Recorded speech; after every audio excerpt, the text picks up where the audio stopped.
Today we'll talk about stress, how it connects to cancer and how eliminating it can help cancer patients live longer. Now, most people are aware of just how bad too much stress can be for health and well-being, both mental and physical. But few people are aware of how it impacts cancer and how it thus influences cancer patient outcomes.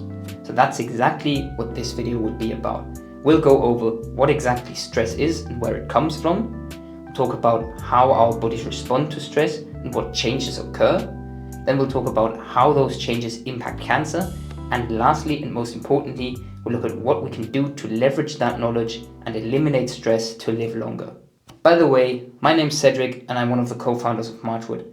For the last 3 years, my brother and I have been digging through literature, researching cancer and how to beat it. And just recently, we helped a stage 4 prostate cancer patient go from a life expectancy of less than 18 months to now more than 5 years in just 5 short months.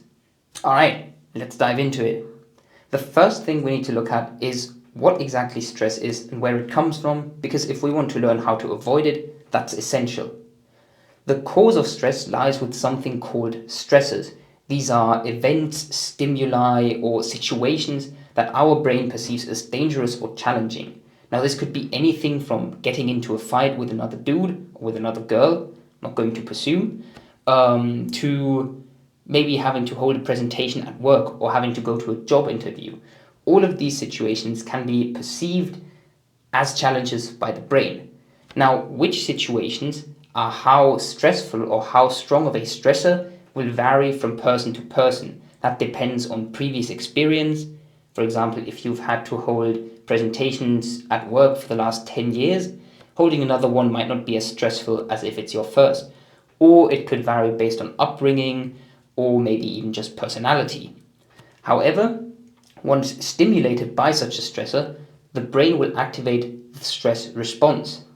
And the goal of that stress response is always the same. It's to enhance the ability to cope with and survive any of the acute challenges that can arise from these stressful situations by both optimizing your physiological functions as well as your behavior for immediate performance.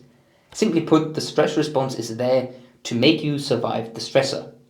That's it. And the reason that matters is because this goal and this purpose dictates what exactly the stress response does and thus how it impacts our bodies and also how stress affects cancer. Now, to achieve this boost to immediate performance, the stress response will alter the regulation of body processes. It will upregulate and promote functions that benefit immediate performance, whilst sacrificing and downregulating functions that only benefit longevity, such as the immune system, digestion, or the creation of new nerve cells. The reason the stress response does this is because longevity hardly matters when there is an immediate threat that needs to be overcome. To give you an example where you might see yourself go for a similar decision. If you are caught in a house fire and you have to push through something to get out and survive, and you might suffer severe burns on your hands, I think most people would sacrifice the longevity of their hands, so to say, because severe burns might influence your dexterity for the rest of your life, because it means that you can get out alive. And the body's stress response is no different. When there is an immediate threat or challenge that needs to be overcome, it will focus its efforts on doing exactly that, whilst sacrificing potential longevity. Even so, this downregulation of functions that benefit longevity isn't a problem with something called acute stress. This is stress that lasts only for a short period of time, maybe minutes, hours, and up to a day. Anything longer than that wouldn't really be acute stress anymore. And it's the type of stress that our stress response systems is designed to deal with. The reason acute stress isn't a problem is because our body can manage without these longevity promoting functions for a short while. So even though downregulation of the immune system for a day might not be optimal, once the stressor, the acute stress, has passed, the immune system, for example, will upregulate. These bodily functions that promote longevity will upregulate again and restore balance. The main problem comes from chronic stress. This is stress that persists for long periods of time, weeks or months. In those cases, these important functions that are necessary for staying healthy in the long run are downregulated and suppressed persistently. And I'm only telling you this because this imbalance that's caused by chronic stress also affects cancer. So let's look at one example. Let's look at the immune system and how chronic stress affects the immune system and thus cancer.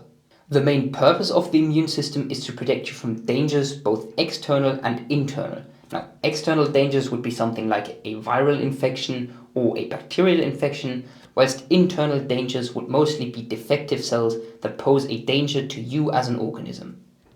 Now, usually, whenever there's either an affected or defective cell, the immune cells will detect that danger, will detect that there's something wrong with the cell, and will then, through something called apoptotic signaling, induce apoptosis, which is a form of controlled cell suicide, where when a cell either becomes defective or infected and thus poses a danger, it will kill itself in order to protect the organism. Now that's how it should happen. But one of the reasons why cancer cells are so dangerous is because this doesn't happen. They have the ability to both avoid detection by the immune system as well as ignore this apoptotic cell suicide signaling, despite the fact that cancer cells are defective and that they are dangerous.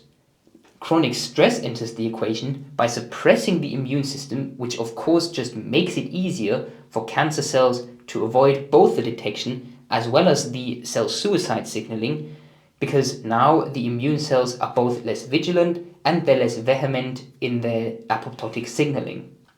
This means that through suppressing the immune system, chronic stress enables cancer cells to live longer, to grow more, and to kill faster. And even though this is only one example, this is only talking about the immune system and chronic stress, in general, the effects of chronic stress on cancer remain the same.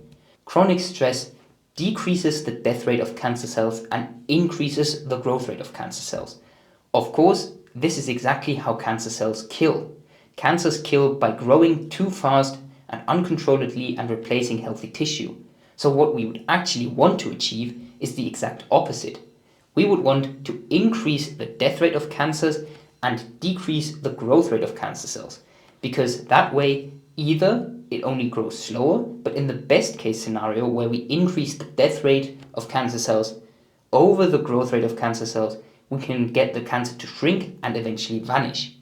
How this can best be done will vary from person to person because stress is such a individual affair. However, if we go back all the way to the beginning where we looked at what stress is and where it came from, we can see that there are a few points of attack. We can either eliminate the stressor or we can eliminate the stress response that happens when the brain is stimulated. Now, how you can eliminate all the stressors from your life is going to be rather difficult. However, influencing how your body and how your brain reacts to these stresses is far easier and far more predictable. The first thing is doing sports, because whilst doing sports activates an acute stress response, the subsequent relaxation after a session of sports helps fight chronic stress. It's kind of like the cresting of a wave, where a wave, the higher the crest, the lower the valley behind it. And it is similar with sports, where the activation of the acute stress systems will cause relaxation afterwards, and thus it helps fight chronic stress. Now, the precise type or the specific type of sport that is done doesn't really matter. The most important thing, if you're looking to do a sport, is that you enjoy it. It could be hiking, it could be swimming, it could be curling, it could be soccer, it could be American football, it could be basketball, it could be climbing, it could be dancing, it could be yoga, it could be anything else really. The most important thing that it's exerting, that it is exhausting for you, and that it is enjoyable, because otherwise the sport risks becoming a grinding chore that doesn't help you relax, but instead just makes you feel even more on edge and as if you have to do just even more. Sleep is another thing that impacts chronic stress. Both getting enough sleep and getting high quality sleep are centrally important when you're looking to eliminate chronic stress.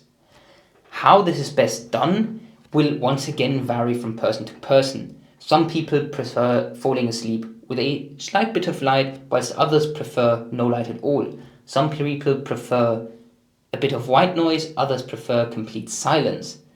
Some people prefer an open window, others prefer a closed window. Some people prefer it warm, some people prefer it cooler. The best thing here that I can recommend to you if you're trying to maximize your sleep quality is to look at different approaches and experiment for yourself. That way you can try and figure out how exactly you can sleep best. Because in the end, it doesn't really matter if I tell you how I manage to sleep well. Because if it doesn't end up working for you, it's worthless. Given the social nature of humans, the last point I'm going to bring up shouldn't really be surprising, and that is socializing. Once again, this could look different depending on what your preferences are. It could be hanging out with friends, it could be hanging out with family, it could be going to larger social gatherings, it could be hanging out in small groups, it could be going for one-on-one walks with a friend. Once again, it depends on what you're comfortable with. It depends on what helps you relax. Because I am not really a person for large social gatherings. So if I tried to relax by going to bigger social gatherings with 50 people, I would end up more drained, more stressed, and more prone to being stressed by other things in my life than if I simply went for a walk with a good friend of mine and talked for an hour. But, once again, it is up to you to experiment. And this is really the central point with how to eliminate chronic stress. There is no single silver bullet solution as this is how you eliminate chronic stress to everyone. That simply doesn't work. Our brains are extremely complex. Our previous experiences influence how stressed we become by certain stressors, how stressed we become in general, and what things help us eliminate that stress. So there is no single silver bullet. Best thing you can do if you're trying to eliminate chronic stress is to try different approaches and just stick with what works. It doesn't matter what worked for my brother, it doesn't matter what worked for my neighbor, it doesn't matter what worked for the guru on the internet. What matters is what works for you, because in the end, you're the person that's important. It's not the guru that's important, it's you. And that's how avoiding chronic stress helps with fighting cancer. Today we talked about what stress is and where it comes from. We looked at how our bodies respond to it, and how the changes that occur in our bodies during a stress response impact cancer. And then we talked about a few strategies or a few principles how you can eliminate chronic stress to live longer. Of course, in the fight against cancer, there is no silver bullet solution. There is no single thing that is a cure. As such, eliminating chronic stress is also just a piece of the puzzle. It's one tool in a toolbox of many others. If you're interested in finding out what else can be done and what else other people have done to outlive cancer, you can find many other videos on our channel, or you can click on the link below to get the free Mosaic Method guide, where my brother and I have written down all the steps that we can generally recommend to any cancer patient who is looking to live longer. Now, I hope you learned something new, and I hope you enjoyed the video, and I hope that the knowledge in this video will either help you or somebody you know in their fight against cancer. I wish you a wonderful day and swift healing. See you around.